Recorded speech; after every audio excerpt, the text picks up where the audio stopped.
The New England Patriots just made a big shift. Let's talk about it. My name is Aaron. This is Sports Talk Patriots on the daily, pushing out that content to people just like you who can't get enough Patriots football. So do me a favor, hit that subscribe button, hit that like button, and at some point comment below. Today, what we're going to talk about, a big shift defensively when it comes to the New England Patriots. And you may have not have noticed, but it might be trending in the better direction for the Patriots. We're going to talk about that as well. We're talking the 2025 draft in an interesting mock draft that was just dropped, and it's not alignment in the first round for the New England Patriots. So we're going to jump into it because it's interesting, and I think it's worth discussing. So let's jump right into it, ladies and gentlemen. First and foremost, Alex Austin emerging as Patriots' number 2 cornerback in the loss to the Indianapolis Colts. Now we know the number 1 bona fide cornerback for this team, potentially future All-Pro, future multiple Pro Bowler, Christian Gonzalez, absolute dog. You've heard me say it multiple times. Now, the number 2 cornerback this season has been Jonathan Jones, and then in that slot, in that nickel, has been Marcus Jones. Now, Marcus Jones I really like in the slot, speedy guy. He is a football player, a rare specimen where he can play defense. He was an all-pro returner, and then as well, he can play a little offense. Now, Jay Jones, we know, someone who's getting older, in his early 30s, and his contract is expiring. So the big question is, with the Patriots starting Alex Austin more at the cornerback 2 position, are they slowly ushering Jay Jones out of New England? So comment below, tell me what you think about that, but we're going to get into it more right here. So first of all, Alex Austin, there was 62 snaps played on defense. Of those, he played 26, so 42%. Marcus Jones, 24, and then Jay Jones, respectively, 21. So we can see, you look at Alex Austin, this is a guy that coming into this season, he was someone who was picked up off the practice squad. He was drafted by the Bills in the 7th round in the 2023 draft. He was dropped by them. He was then picked up by the Texans, dropped by them, taken on to the Patriots practice squad. He got a pick at the end of the year last year against the Buffalo Bills. And this year was injured, but then has made his way back almost from that 5th position, the 5th cornerback in the depth chart, to now getting a majority of the snaps at cornerback 2. Now, you're probably saying, Aaron, I don't think Alex Austin is the answer. Now, let's talk about it. He's a younger guy. He's just literally into the 2nd year in the league for him, just like Christian Gonzalez. He has size. Again, if you've watched this channel before, you know I like taller cornerbacks. He's 6'1". So when he's going up against taller receivers, being able to climb that ladder, be able to have a little height is solid. And as well, he did decent during his time against the Colts. He had 6 targets against him. He only gave up 2 receptions, 16 yards. He did have a PI call, which was upsetting.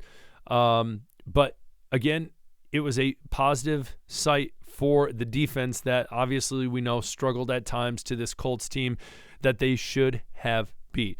Now, by no means am I coming out here and saying he is the answer. He's the next Pro Bowler. He's just like Christian Gonzalez. I'm not saying that. But having a solid mirror to Christian Gonzalez is something the Patriots need to start working on. I think by doing this, they're showing Jay Jones is not the answer moving forward. Most likely he is not going to be re-signed after his contract is expired.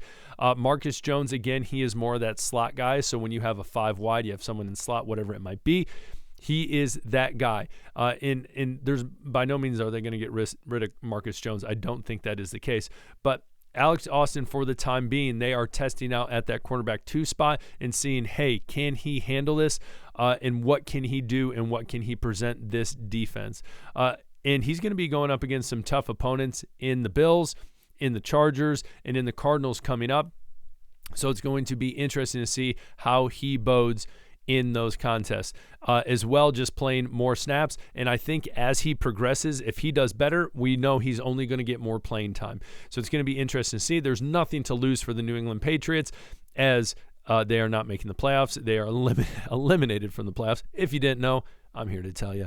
Yeah, if you're crying right now, I apologize. If you're just finding this out, Santa's not real either. So, golly, I'm sorry. Anyways, so Tell me what you think. Alex Austin, way back when in the offseason, we did a little bit on him. We did a video on him, kind of going more in depth on him. If you want to check that out, I will find that, and at the end of the video, I will tag that so you can check that out. So wait till the end of the video, and that'll pop up right next to the subscribe button. If you haven't subscribed, always hit that subscribe button. On offense, we look at some numbers. Another number I want to throw at you besides Alex Austin on defense, on the offensive side of the ball, notice the wide receiver getting the most snaps is Kayshon Boutte. Now, that's another thing. He's probably going to get more playing time. This team, this guy goes from possibly being cut from the team in the offseason to now, hey, he's getting a majority of the snaps at wide receiver, 99% of the snaps out of 72. Just wild. Good for him. Kendrick Bourne, in my opinion, he's probably eventually going to be seeing his way out. Pop Douglas, I would love to see him out on the field more just because, again, he's my favorite player. He's explosive. He's great. But I think in the future, what we have to see is if Elliott Wolf does this right in the offseason with this organization, you're going to see a number one wide receiver, whether that is someone who is brought in like a T. Higgins. A lot of people have said DK Metcalf. I don't see that one happening. I see T. Higgins as more realistic. And then you see probably a number 2 wide receiver in a Kayshon Boutte, and then number 3 is Demario Douglas and Pop Douglas playing that slot. Again, Polk, he got 20 snaps. He had 1 target. That was it. Javon Baker. And again, in the offseason, they could step their game up. Things could happen, but I highly doubt it. When you are Javon Baker and you're getting the same amount of snaps as Marcus Jones, who is also playing corner, who's doing return, and all these different things, you got to figure some things out. And again, hopefully for these younger guys, this is a chip on their shoulder. They can go in there. And I think that was what the case for Kayshon Boutte. I think Kayshon Boutte came in, he had all these issues, with the law, with gambling, his time at LSU. It really kind of sank his stock when it came to being drafted.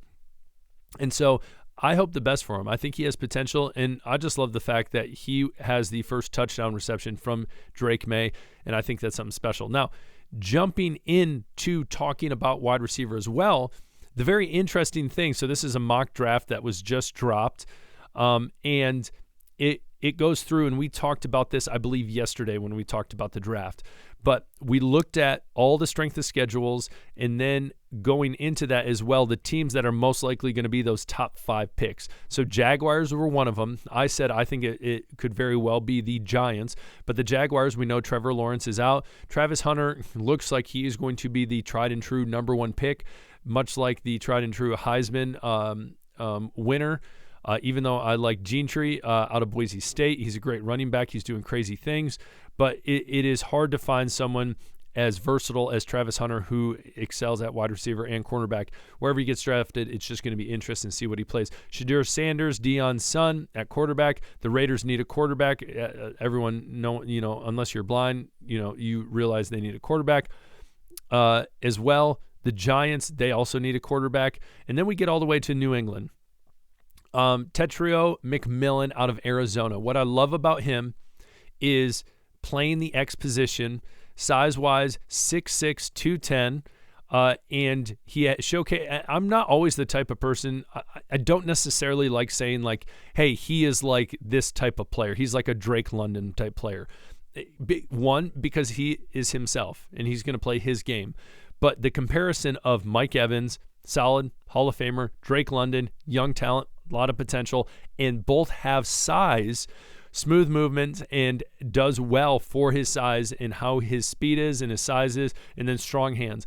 Again, you get a solid wide receiver, number 1 wide receiver like McMillan like this, a young guy on a rookie contract, number fourth pick overall, would be very interesting. So first of all, comment below, tell me, would you be happy to see something like this, or would you be incredibly upset to see this? Now, he is projected to be the number 1 wide receiver in the draft class. Again, 6'6", size, a lot of potential. Now, if you drop all the way down to number 7, Kelvin Banks, there's a lot of other mock drafts that have the New England Patriots either getting him or Will Campbell, who is the 8th overall pick, one of these two. So both SEC players, one out of Texas, one out of LSU. Banks has kind of shot his way up just a little bit just because his numbers have looked better when it comes to pass pro as it compared to Campbell. But we'll see. Again, you always have the combine and all these different things that people love to do, and a lot of this could possibly change. But again, I do find this whole thing with the Patriots and McMillan very interesting in this prediction. Now, I do want to just jump in his stats at Arizona. So he is a junior. So again, he is on the younger side. Even looking at his stats from his freshman year back in 2022, solid 39 receptions, 702 yards. And then the past 2 years, basically getting 1,400 yards, 10 touchdowns, 8 receptions. Now, Arizona's offense hasn't been as proficient as it has been. There we go, Aaron. Talk, buddy, talk. Hasn't been as proficient as it has been. So you could see those numbers only getting better for him in the NFL if his play transfers well for the native Hawaiian. Now, here's my thing with this, and this is what I'm going to say about this whole taking a wide receiver as a first rounder as your first pick in the top 5 would be this. If he is good enough, 100%, take the best player.